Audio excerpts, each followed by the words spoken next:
वहीं बैतूल लोकसभा सीट से कांग्रेस के उम्मीदवार रहे और प्रदेश सरकार के मंत्री विजय शाह के बड़े भाई अजय शाह का कहना है कि बैतूल में कांग्रेस हार के भी जीती है, जिस पर खास बातचीत की हमारे संवाददाता जुबेर कुरैशी ने। हमारे साथ मौजूद हैं बैतूल से कांग्रेस के प्रत्याशी रहे अजय शाह साहब, जिनको जो करीब 3 लाख से मार्जिन से चुनाव आए थे। उनसे पूछते हैं उनकी हार का क्या कारण है, क्या मानते हैं अपनी हार के कारण। देखिए, ये निश्चित है कि बैतूल में कांग्रेस 3 लाख से ज़्यादा वोटों से हारी है, लेकिन वो सिक्के का एक पहलू है। एक सिक्के का दूसरा पहलू भी है। मैं इस पर टिप्पणी करूं उसके पहले मैं प्रकाश उस पर भी डालना चाहूंगा कि कांग्रेस 3 लाख से हार के भी कांग्रेस बैतूल में जीत गई, और उसका कारण मैं आपको बताना चाहूंगा। 29 कॉन्स्टिट्यूंसी थी मध्य प्रदेश में। आप मुझे बताइए, मैं आप ही से पूछता हूं कि उन 29 कॉन्स्टिट्यूंसी में कौन सी ऐसी कॉन्स्टिट्यूंसी है जहां सबसे ज्यादा स्टार प्रचारक आए। 6 बार सीएम साहब का खुद का उड़न खटोला वहां आया है, 3 बार बीजेपी के अध्यक्ष महोदय का उड़न खटोला वहां आया है, और शेड्यूलिंग में मोदी जी का उड़न खटोला वहां आने की कोई संभावना नहीं थी। ये तो एसओएस में आए हैं, ये आप क्रॉस चेक कर सकते हैं मेरे बीजेपी के साथियों से भी। एसओएस में वो मोदी जी का भी उड़न खटोला उनको लाया था। फिर आप देखिए कि ऐसा कहीं नहीं हुआ, सिर्फ बैतूल में हुआ। तो कहीं ना कहीं बैतूल में कांग्रेस एक थी और उसने बहुत इतना बढ़िया फाइट करने की इतने घबराने के बाद भी उन्होंने मोदी जी को वहां आने को बाध्य कर दिया। कहीं ना कहीं ऐसा तो नहीं है जो आपके भाई हैं मंत्री हैं विजय शाह जी, उनको छोटा दिखाने के लिए, उनकी राजनीतिक ताकत को कम दिखाने के लिए आपके साथ एक प्लानिंग के तहत इस तरह से योजनाबद्ध ढंग से आपके लिए पूरे एकजुट होकर आपको हराया गया है?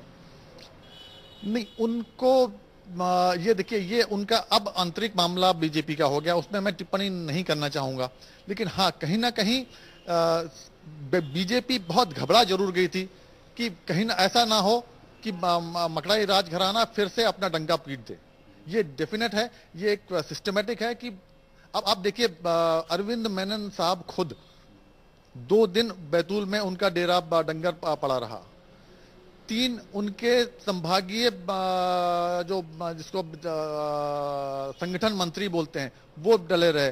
पूरे की पूरी बीजेपी की जो ट्राइबल लीडरशिप है बैतूल में डेरा डाले तमीरे। और क्योंकि आप पत्रकार हैं, आप जानते हैं कि 52 पूर्णकालिक क्या होते हैं। पूरे के पूरे 10 दिन 52 पूर्णकालिक भी बैतूल में पड़े रहे। तो ये डेफिनेट है कि कहीं ना कहीं उनको डर था कि ये छोटा सा चूहा निकल ना भागे, इसलिए उसको घेरने की पूरी उन्होंने शिद्दत से कोशिश की, और उसमें वो कामयाब हो, इसमें मैं नकार नहीं सकता हूं। क्योंकि बताते हैं कि 3 लाख से ज्यादा वोटों से कांग्रेस वहां से हारी है।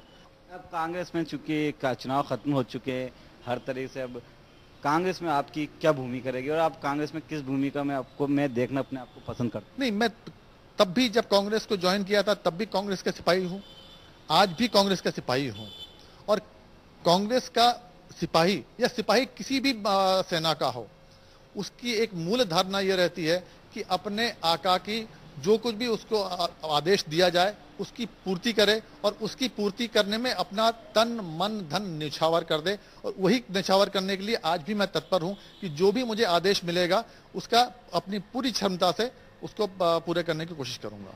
ये थे हमारे साथ विजय शाह जी, जिनका कहना है कि वो कांग्रेस में इसलिए आए थे अपनी जो बीजेपी आदिवासियों के साथ अत्याचार कर रही है उस अत्याचार से मुक्ति दिलाने के लिए बीजेपी ने उन्हें अपनी पार्टी में रोकने के लिए कई तरह के लालच दिए, लेकिन वो नहीं रुके। अब कांग्रेस में जो भी भूमिका मिलेगी, जिस तरह की भी भूमिका मिलेगी, उसको पूरी एक सच्चे सिपाही की तरह अंजाम दूंगा और संगठन के लिए काम करूंगा। कैमरामैन अभिलाष तिवारी के साथ जुबेर कुरैशी, स्टेट न्यूज, भोपाल।